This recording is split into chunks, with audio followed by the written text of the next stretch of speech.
Добар ден, почитувани, следуваат минутите резервирани за најновата Телма амбуланта. Денеска ќе зборуваме за професионализмот во физиотерапијата со Блаже Арсов, дипломиран физиотерапевт од Македонското физиотерапевтско здружение. Добре ни дојдовте во студиото на Телма и добар ден. Добро ве најдов, благодарам на поканата. Поводот за оваа емисија беше веста што можевме да ја прочитаме деновиве дека во Србија киропрактичар му го скршил првиот вратен пршлен на пациентот, пошто тој бил ставен во индуцирана кома и 3 месеца потоа починал. Сега се разгледува дали има елементи за кривично дело. Киропрактиката е се попопуларна во регионот. Станува ли збор за медицинска дисциплина што е научно поддржана или не? Прво, среќен сум што тоа не е во Македонија. За жал, се случуваат, како и во секоја друга професија, се случуваат да имаат несреќни случаи. Од аспект на физиотерапевт ќе коментирам за киропрактичар. Сепак тоа е една алтернативна техника која што се применува во третманот на костките и зглобовите, вака за да може да биде полесно разбрано. Не можам да коментирам за Србија и не можам да коментирам за конкретниот случај, ниту пак киропрактичарот дали воопшто бил едуциран. Но од оние информации кои што јас ги имам за во Македонија, колку што јас знам, се уште ние немаме доктор киропрактичар. Доколку има навистина, нека ме поправат и таа информација било добро да се сподели, бидејќи тоа е многу битна информација, бидејќи киропрактиката не се учи во еден курс или во 2 курса. Киропрактиката всушност е дополнително образование или да кажам факултет во кој што излегуваат како доктори киропрактичари, бидејќи тие си имаат и на собствена програма за едукација, значи за соодветно образование на тие на заинтересираните кандидати кои сакаат да станат киропрактик. Ова за жал го нема во Македонија, ако може да кажам, го нема како образование, така да овде не можеме ни да очекуваме ние да имаме киропрактичари, освен да кажам увезени доктори или наши кои што студирале надвор од Македонија, па навистина го биле на таков тип на едукација. Најчесто ова го има во западниот свет, значи Америка, имаме Холандија, Белгија и така натаму, но во Македонија или на Балканот јас се уште не знам дека имаме таков факултет за киропрактика. И од тука се доведуваме кон сите овие работи за кои што сега, например, кои што се случило ова. Ако е точно дека тој киропрактичар е, да кажеме, не е соодветно едуциран, тогаш прашање на време било кога ќе се случат грешки. Така, идејата во киропрактиката, ако не се лажаме, со рака да се среди проблемот со рабетниот стол. Да, тие всушност, ајде да кажеме, за да биде полесно разбирано, во киропрактиката се прави една аџастмент или едно сетирање, едно наместување, да кажеме, на определени зглобови, дали тоа ќе биде, да речеме, прашлените од дрвето, дали ќе биде рамо, лакт, значи тие имаат посебна техника со кој што ги подесуваат, ајде да кажам, изместувањето од претходно.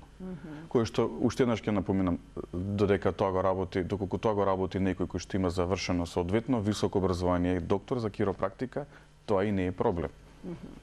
Но може ли да се намести првиот вратен пршлен? Бидејќи ортопедите велат децидно не, но можеме да слушнеме дека има такви опции. Сега секако дека може да се слушне се денеска, да кажам, како и во другиот дел од, да кажем, од животот кај што има секаков тип на фейк ньюс или лажни вести или недобро проверени вести, така се случува и во медицината, нели? Понекогаш и заради развивање на бизнис. Не би сакал да коментирам директно за да не бидам, ајде да кажам, оцрнет, заради тоа што сепак сум јас физиотерапевт и не сум киропрактичар, за да можам да ја коментирам таа професија комплетно, целосно. Местењето на првиот пршлен, според мене, доколку некој се обиде тоа да го прави, треба да биде здравствен работник, медицинско лице и тоа да биде спроведено според медицина базирана на докази. Така. Доколку тоа некој нешто има направено истражување, го докажал дека истото е функционално, окей, нека го прават. Но од друга страна да не ризикуваме што сепак работиме со луѓе. Кога некој кај нас има болки во ребетот или пак, ќе повреди раката, ќе шине, обично не се вуваат кај професионално лице, туку одат кај местачи. Се случува ли оттаму да дојат уште поголеми проблеми? скоро секогаш. Но за жал тоа е еден малку поширок проблем, еден поголем проблем. Прво, можеби, ајде да кажем, има два проблема. Можеби самата физиотерапија не се доволно позиционирала во медицинското општество за луѓето да имаат комплетна доверба во онако што ние го познаваме и го работиме. И заради тоа можеби нас се третираат како масери, без разлика на нивото на едукација кој што ќе го стекнеме во текот на градењето на кариера. Значи, дали тоа ќе биде од средно медицинско, од медицински факултет кај што завршува како дипломиран физиотерапевт, специјалист за рехабилитација, ортопедија, травматологија. Значи, сите овие можности во Македонија кои што ги можеме да ги стекнеме, на крај завршуваме со еден општ назив, да кажем, во меѓу граѓаните како масери. Вториот проблем, според мене, зошто се соочуваме со вакви ситуации, е тоа што нема регулативно тело, кое што ќе регулира дејноста на физиотерапијата. И не само на физиотерапијата, би кажал, и другите здравствени работници од тебе, да кажеме, како медицински сестри, лаборанти, така натаму. Не постои. Некое тело кое што законски, кое што ќе наложи да се води комплетна контрола на работата на самите, да речеме, на самиот тој труд кој што се спроведу. Така да на крајот и знаете како е, ако директно треба да стапите со физиотерапевт според македонските закони, вие треба да поминете можеби неколку структури, да кажем, на здравствени работници. Првен ќе отидете кај матичниот ќе ве препрати кај физијатар, па од физијатар физиотерапевт во истата ординација. Значи, дека вие веќе не сте првото лице за контакт, вие сте третото лице за контакт. Тоа луѓето го избегнуваат. Ние живееме во време кога луѓето сваќаат дека тоа е, ако може да кажем искрено, непотребно губење време. И заради тоа, таквата ситуација ја користат, можеби да кажеме, понекогаш и луѓе кои што не се доволно професионални или кои што можеби не се ни воопшто физиотерапевти. А се представуваат како професионални се представуваат, се наметнуваат, па дури ги има и по социјалните мрежи со добар маркетинг. Луѓето кога имаат болка, понекогаш и немаат време да истражуваат за каде одат и дали тие техники се ефикасни, дали се алтернативни, дали тој всушност кој што ја спроведува сноси одговорност.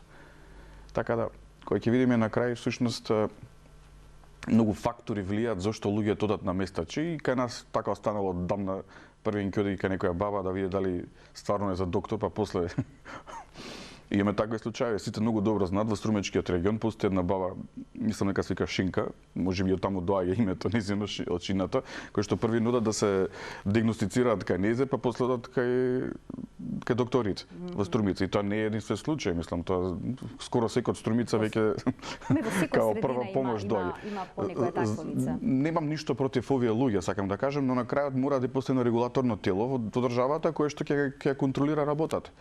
Ние имаме решение, ние многу пати сме го збореле ова како здружение. Што вие нудите како опција?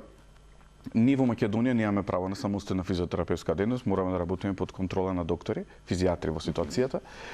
И не е ни спорно, еве да кажем и тоа, веќе светот се менува и многу добро и веќе е јасно дека кога физиотерапевтот постигнува големо, да кажеме, учесто со голема едукација, значи поминува повеќе, да кажеме, нивоа на образование додека да добие определен статус, а во истиот период можам да кажам дека всушност и самите физијатри учествуваат во едукацијата на македонските физиотерапевти. Така да не гледам логика истите да имаат проблем со нас, веќе ние би требало да бидеме партнери во ситуацијата. Еве еден пример, во Србија, ќе ја спомнем најблиско. Во Србија нема ограничување физиотерапевтот да отвори приватна здравствена установа. Може да отвори сопствена установа според правилата на таа држава, се што е побарано да се спроведе и да биде во оваа ординација достапно. Терапијата која што ќе се спроведува во таа ординација на физиотерапевт повторно може да биде препишана од специјалист за физикална медицина и рехабилитација или од било која друга установа. Дали ќе биде јавна или приватна, пациентот на крај сам ќе одлучи дали и кој физиотерапевт ќе ја спроведе терапијата. Тоа кај нас во Македонија не е возможно. До сега немаме некоја посебно разбирање од, да кажеме, од докторската елита, заради тоа што па не знам, можеби не се чувствуваат сигурни или не знам, можеби чувствуваат некаков страв за собствениот бизнис или нешто слично, не знам искрено, но факт е дека македонските физиотерапевти не може да застанат во место и да чекаат. Да бидеме најасно, не можеме ние да чекаме некој нас нешто да ни дозволи да работиме. Да, ние ќе се едуцираме и не можеме да чекаме некој да ни дозволи да спроведеме некоја работа. Мислам, факт е дека учиме. А учиме. Можат ли физиотерапевтите да појдат во домот кај пациентот, например со мозочен удар и таму да ја спроведуваат физиотерапијата? Па не знам дали во Македонија го прават тоа ако е во координација со некој физијатри, но мислам дека како домашна посета можеби од некоја си ординација, специјалистичка ординација за физикална медицина и рехабилитација, но самостојно физиотерапевтот да отиде легално, не. Зборам легално бидејќи нели, како и секоја друга услуга, ние можеме да се ја наплатиме. Би требало да ја наплатиме нашата услуга, да издадеме фискална сметка, да бидеме даночни обврзници нели, во оваа држава, но за жал во Македонија домашната посета од физиотерапевт за спроведување, да кажеме, на физикална терапија кај пациент со мозочен удар, е како пример, или кај пациент со колк, колено, вградено вештачка или слично нешто, нели, тоа е, да кажам, илегално според во моментов, според законите. Да, се случува. Имаат и пациентите потреба меѓу да не бидам, значи многу добро е, мислам многу јасно е всушност голем број да кажем луѓе од власта, не само од ова, и од сите претходни, 30 години како самостојна Македонија, сите користеле физиотерапевски услуги во домашни услови, дали за себе или за своји блиски. Така да зашто не повикале тогаш дома да биде спроведена терапијата од физијатар. И пак ќе кажам, немаме ништо против.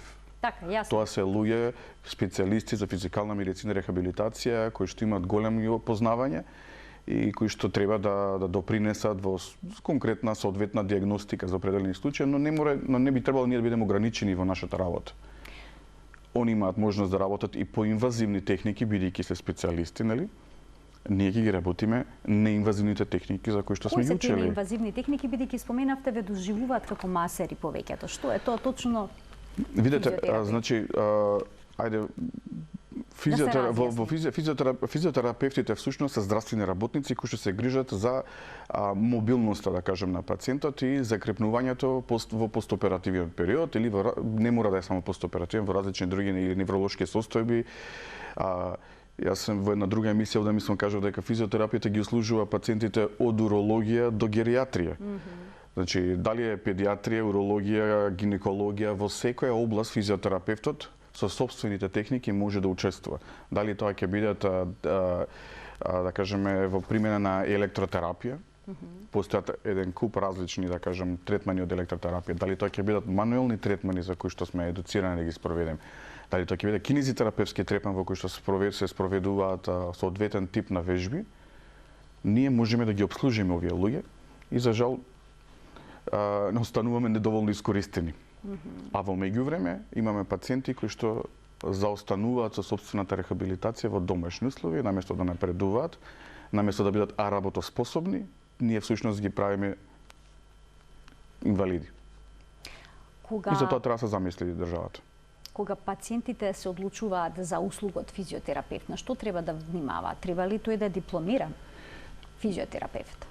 Во зависност од она кој што ќе се нуди и специфичноста на самата диагноза. Доколку е нешто покомплицирано, се очекува да се повика физиотерапевт, да кажеме, кој што е дипломиран, кој што има соодветно високо образование. Доколку станува збор за определени некои си мануелни техники или нешто кој што е малку поедноставно, може да се повика и физиотерапевски техничар или асистент, кој што е со завршено средно медицинско образование, че сепак физиотерапевтите треба да излезат од медицинските училишта. Збораме дали ќе биде средно медицинско, дали ќе биде медицински факултет. Таков треба да биде нели тој калибар на тој терапевт кој што ќе го побарате, значи не би требало да си дозволите да го ризикувате сопственото здравје или здравјето на своите блиски, да работите со физиотерапевт кој што има дарба. Имаме и такви ситуации. Пред малку коментиравме да и тука, значи во ред човек да има дарба, немаме ништо против тоа, но некој може да се разбуди со дарба и за хирург, па што правиме тогаш? Како тоа можеме да им простиме на овие што се со дарба за местење и за масирање, а на овие нема да може да им простиме, нели? Мораме да воспоставиме едно регулаторно тело и сите да знаат точно кој каде и што може да работи и какви му се одговорностите.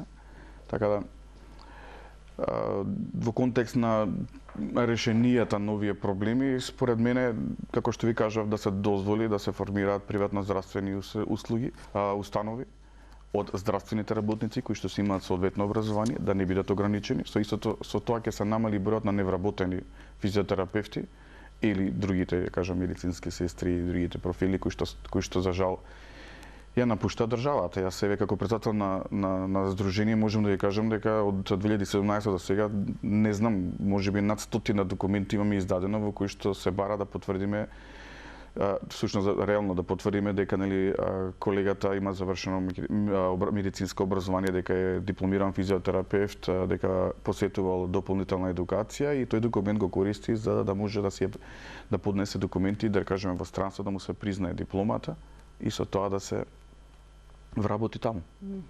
Така да ние сега всушност нашите едуцирани физиотерапевти од Македонија ги извезуваме и им помагаме на друго општество помагаме тогаш.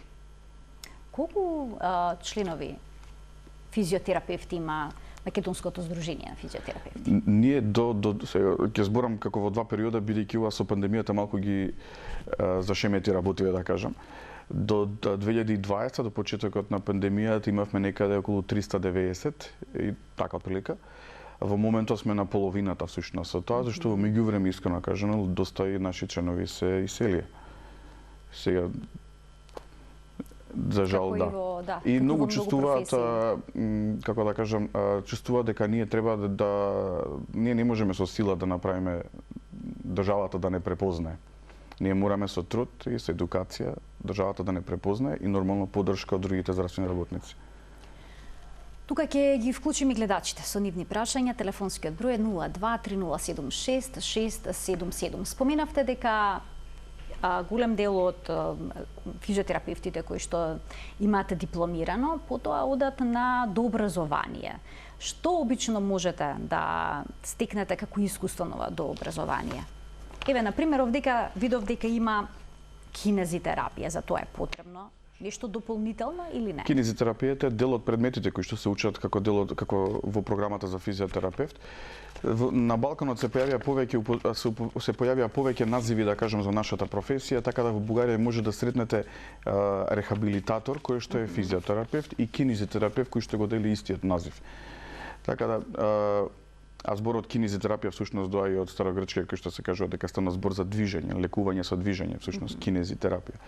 Така да тоа не е посебна техника во која што би можела, да кажам искрено сега да се посвети, тоа е медицинска гимнастика, најлесно кажано. Значи најлесно за да може публиката да разбере, тоа е медицинска гимнастика, затоа и така медицински вежби. Да, во Македонија постои и мислам дека на Универзитетот Гоце Делчев постои како посебна гранка дополнително за едногодишна доедукација, за да може да се посвети малку повеќе внимание.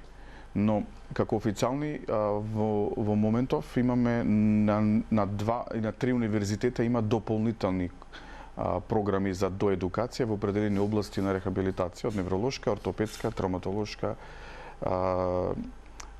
мислам дека се овие 3 или 4, деформитети на деца со работни по деформитети, така. Има неколку. Имаме гледач на линија, да му дадеме можност да се вклучи, да постави прашање. Добар ден. Добар ден. Повелете. Поздрав до вас, двајцата. Ви благодарам. Од Македонска граница. Пред месец дена го точи колкот. И има преска предпојдам кичване.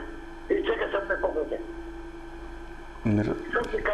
Значи, вие имавте повреда, колку што ве разбрав, на колкот и на рбетот и сега сте неподвижен?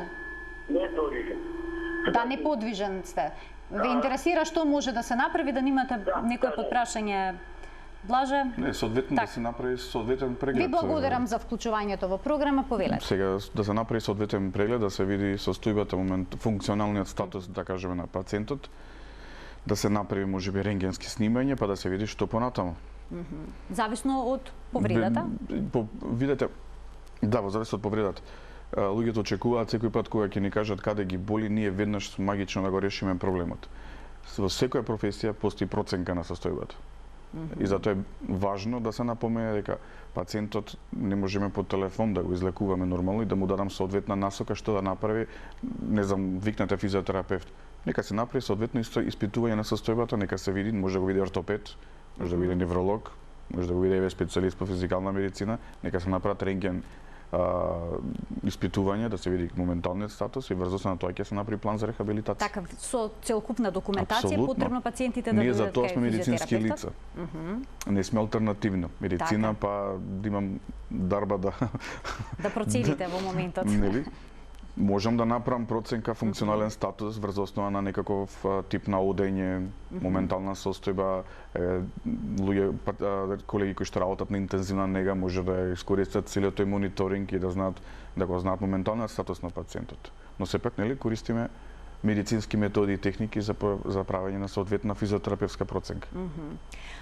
Исто така се применува електротерапијата како дел од физиотерапијата. За кои проблеми таа дава решение? И како проценувате кој пациент е кандидат за тоа? Во зависност од здравствената состојба. За кои состојби најчесто е вака. Електротерапијата може да биде употребена во малку поширока област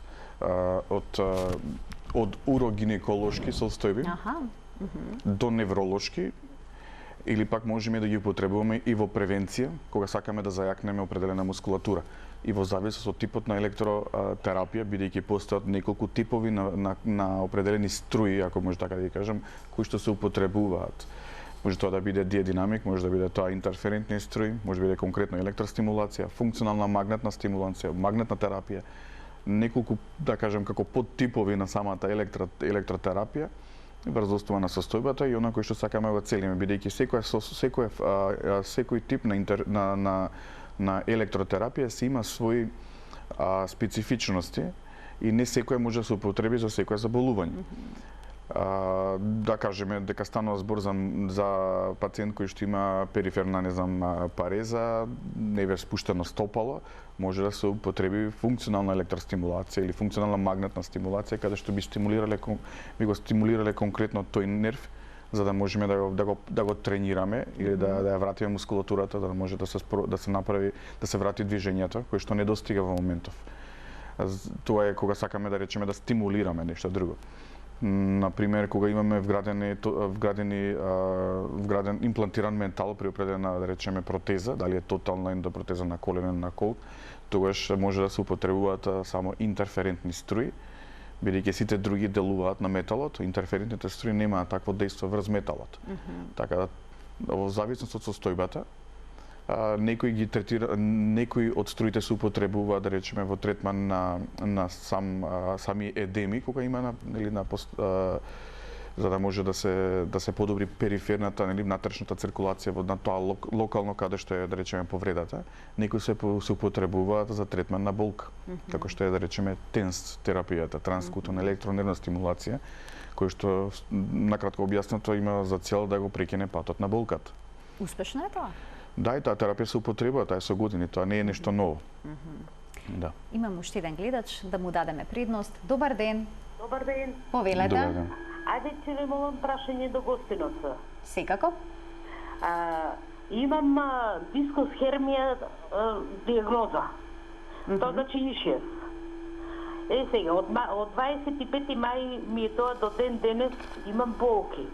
Лекарства пијам прекумерно, не знам колку лекарства испис и сега почна доле ногата да ми отекува во зглобост. Тоа што ги пиев лекарствата, малку може болката се смири, меѓутоа не е тоа. Што треба понатаму да правам, дали знае да ми каже гостино? Така, дали користите физиотерапија во меѓувреме? Ете и тоа ќе го кажам, баш за тоа и повише се јавих. Физиотерапија искористив 20 дена. Ете, кога повторно треба пак да почнам да одам на физиотерапија, ми вика докторот. Два, на магнетна сум снимана, два нерва имам нешто така како оштетени и ми викат ништо, ќе си пиеш лекарства, ради болки, ова, она и ништо друго. Така, добро, ви благодарам за вклучувањето во програма. Дисус хернијата е исклучително чест проблем и многу болен. Многу редок проблем.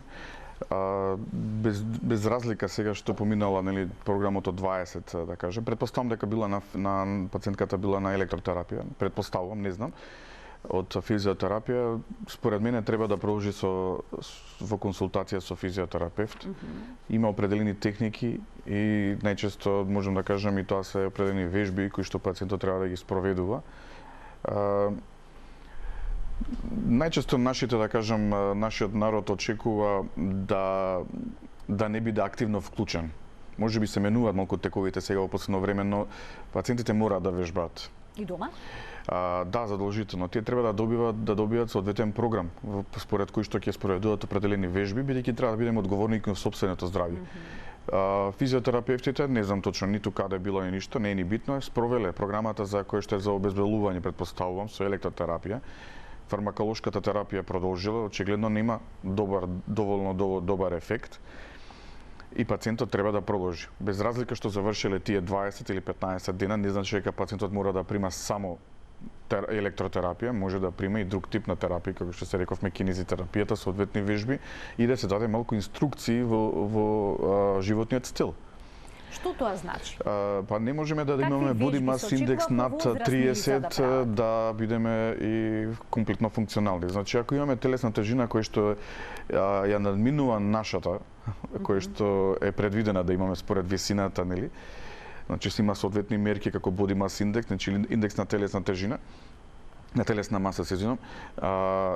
Ако ние имаме над тој body mass index, не знам, над 27, 30, 35, факт е дека ќе очекуваме, барем ние очекуваме дека ќе има проблем.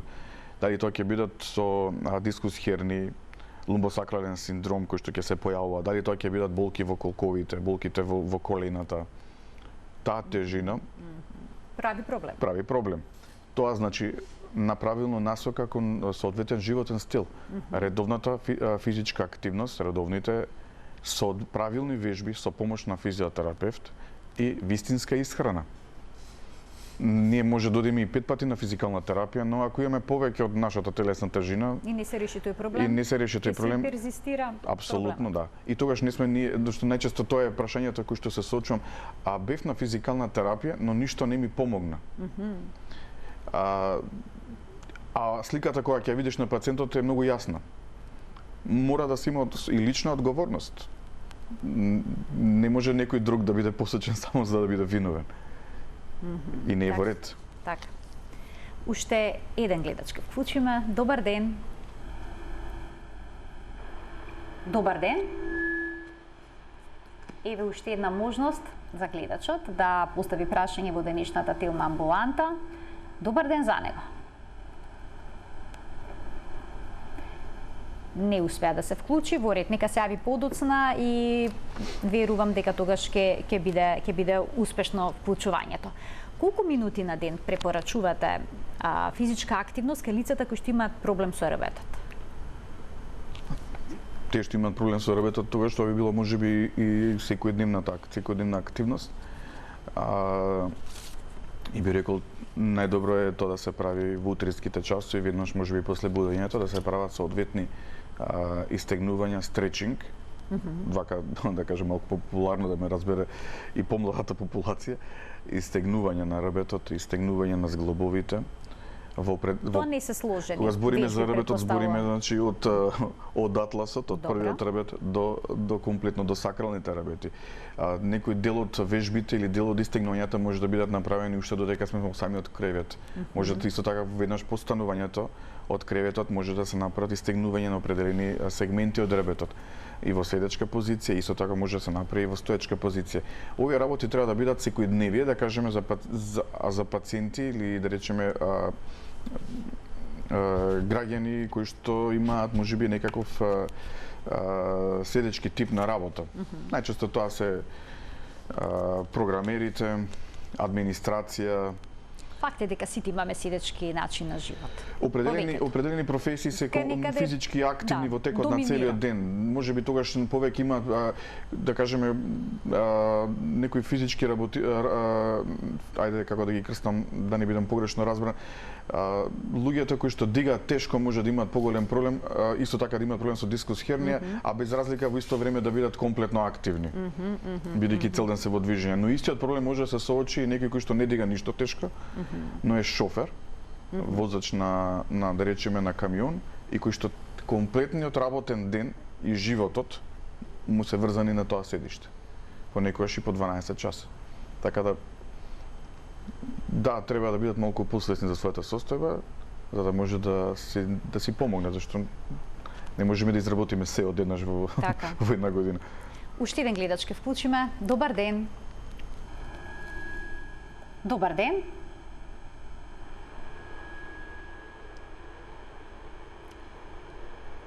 Еве уште една можност за гледачот. Добар ден, кој е вашето прашање во денешната Телма амбуланта? Не, и овој пат неуспешно. Еве трета среќа, нека се обиде повторно гледачот со јавување. Оние лица што имаат дискус хернија, колку често може да прават физиотерапија?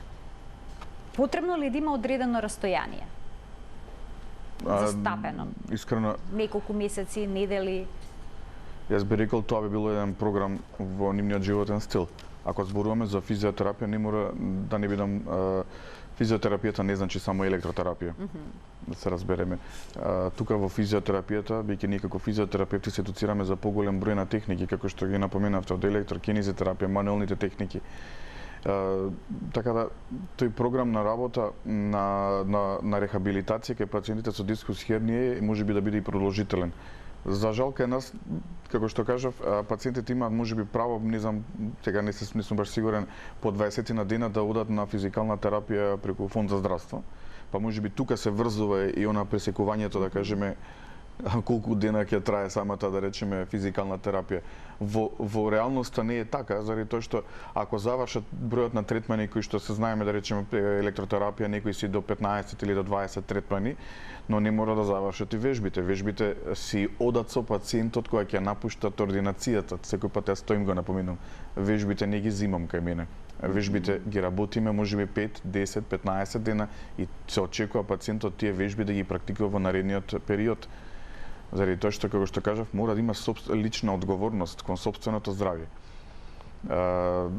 Ако се очекува дека бројот на третмани од 20 кои што да речеме со електротерапијата завршил, тогаш може да се продолжи со дополнително други активности. Така да, искрено јас не сметам дека треба да има ограничување во третманот на дискус хернија. Од аспект на физикална терапија, ние не можеме да му наштетиме на пациентот од премногу вежбање. Можеби од неправилно вежбање. Но ако создадеме соодветна животна навика во како да внимава на својот рабет, тој може да вежба секој ден. Така. Тука ќе пуштиме еден блок реклами, а веднаш потоа продолжуваме со денешната Телма амбуланта.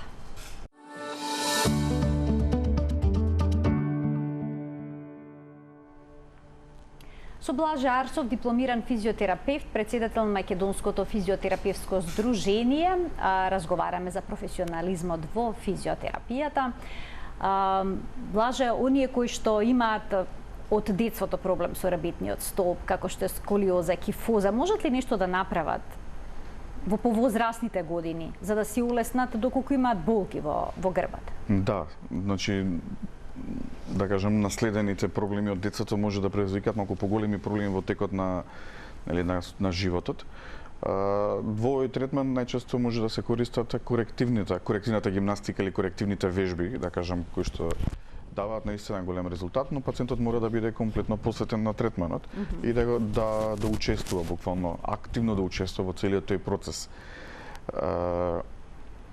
Во Македонија мислам дека сега веќе имаме и шрот терапевти кои што се занимаваат со корективни вежби за рабет. Тоа се физиотерапевти? Тоа се физиотерапевти кои што се имаат доедуцирано дополнително за да може да ги применуваат овие техники и се лиценцирани. И наистина ми е мило што и познам, да речеме, такви специјалисти во Македонија кои што се занимаваат со овие професии, со оваа проблематика. И сега би го напоменал разликата помеѓу на претходно првото прашање во врска со киропрактиката, зашто овој може да биде киропрактичар, а зашто овој шрот терапевт. Да напоменам уште еднаш, киропрактичарот во светот е доктор киропрактичар и тој има завршено соодветно високо образование.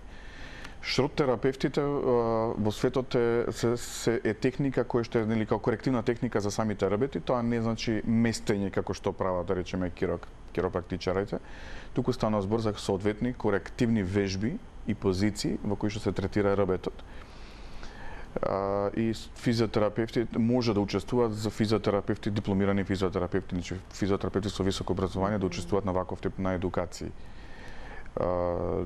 Ние сме спроведувале претходно и други курси, за жал шрот техниката во Македонија не сме успеле да ја организираме, но нашите колеги се едуцира на страна во другите држави.